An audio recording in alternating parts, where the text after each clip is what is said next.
Hello students, I hope you all are good. So today I am here with a new video जिसमें हम जो story start करी थी beans for a cow वो हम continue करेंगे। 2 पार्ट ऑलरेडी प्रोवाइड करा चुके हैं, 3rd पार्ट है जिसमें हम आगे की स्टोरी कंटिन्यू करने जा रहे हैं। हमने पढ़ा था कि जैक ऑग्रे के घर जाता है, वहां पे जब वो बीन स्टॉक के ऊपर चढ़ता है तो वो ऊपर पहुंचता है, वहां पे उसे एक लेडी दिखती है मर्था, जिससे वो बोलता है कि मुझे बहुत भूख लगी है, can you please give me some food. तो मर्था क्या बोलती है, oh you want breakfast do you, be careful, you will become breakfast if you don't go away, my husband is an ogre and you know what ogres love to eat. Martha बोलती है, अच्छा तुम्हें breakfast चाहिए, पर ध्यान रहना कहीं तुम ही ब्रेकफास्ट ना बन जाओ, अगर तुम इधर कहीं नहीं जाओगे तो। मेरे हस्बैंड ऑग्रे है, मतलब एक बड़ा सा जियांट है और जिसे लोगों को खाना पसंद है, और मतलब बच्चों को, पीपल को खाना पसंद है। जैक कहते हैं, oh please do give me something to eat, I have had nothing to eat since yesterday morning, truly I may die of hunger. Jack कहते हैं, ओ पर प्लीज मुझे कुछ खाने को दे दो, मैंने कल सुबह से कुछ नहीं खाया है और अगर मुझे कुछ खाने को नहीं मिला मैं मर जाऊंगा। The ogress wife feels sorry for Jack. She takes Jack into the kitchen and gives him some bread and a jug of milk. अब जो उसकी वाइफ थी उन्हें तरस आता है, सॉरी फील होता है, तो वो उसे अंदर किचन में ले जाती है और वहां पे उसे कुछ मिल्क एंड ब्रेड देती है। मार्था पूछती है कि what is your name. Jack कहता है, मेरा नाम जैक है। Just then the ogre return, his footsteps make the whole house shake. तभी ऑग्रे वापस आता है अपने घर। जब वो चल रहा होता है तो पूरा घर शेक कर रहा होता है। Martha, quick hide in this cupboard here Jack. वो कहती जल्दी आओ, इस कबर्ड में छुप जाओ Jack. Jack quickly hides and Martha closes the door just in time. Jack जल्दी से छुप जाता है और मर्था उसका डोर बंद कर देती है। Jack is trembling with fear. अब जैक को बहुत डर लग रहा होता है। He can see the huge mean ogre through a crack in the door. वो उतने बड़े ऑग्रे को देख पा रहा होता है, उस डोर के अंदर क्रैक था उसमें से।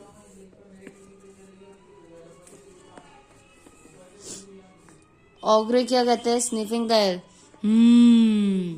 I can smell a nice tender creature. उसकी स्मेल करते हुए कहते हैं, मुझे एक अच्छी सी स्मेल आ रही है सॉफ्ट सी, किसी एक अच्छे से क्रिएचर की। मर्था कहती है, oh that is the god I am cooking for you. कहती है, अच्छा वो तो एक गॉड है जो मैं तुम्हारे लिए कुक कर रही हूँ।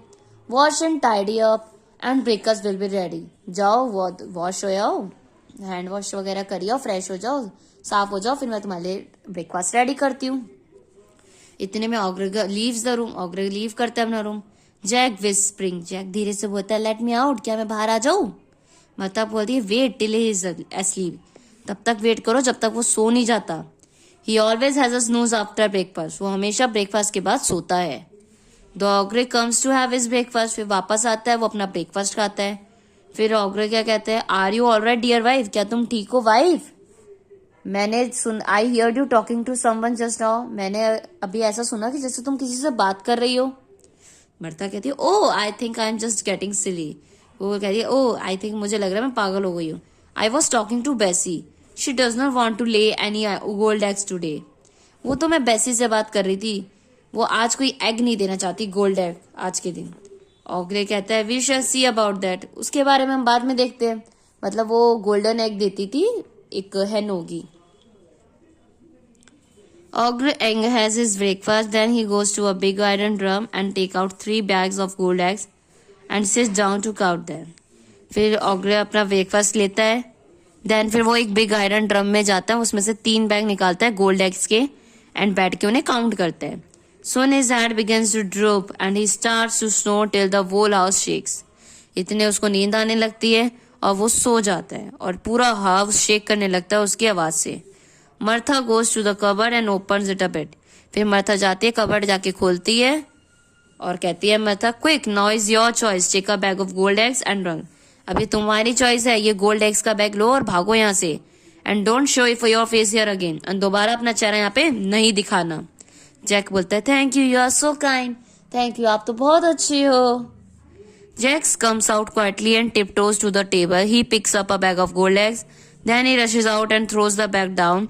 It falls into the garden near his mother's room. Jack slides down the beanstalk and reaches the ground just in time to hear the ogre scream and shake the beanstalk. Jack then chops the beanstalk. Jack and his mother are safe now. Jack lives happily with his mother thereafter. अब Jack शांति से tip top धीरे धीरे नीचे उतरता है. वो जो bag होता है वो नीचे गोल्ड एग्स का नीचे फेंकता है. वो गोल्ड एग का बैग पिक करता है, मतलब फेंकता नहीं है, वहां से उठाता है और फिर वापस रश करता है, भागता है और बैग नीचे की तरफ थ्रो कर देता है. तो उसके गार्डन में जाके गिरता है वो बैग उसकी मम्मी के रूम के पास.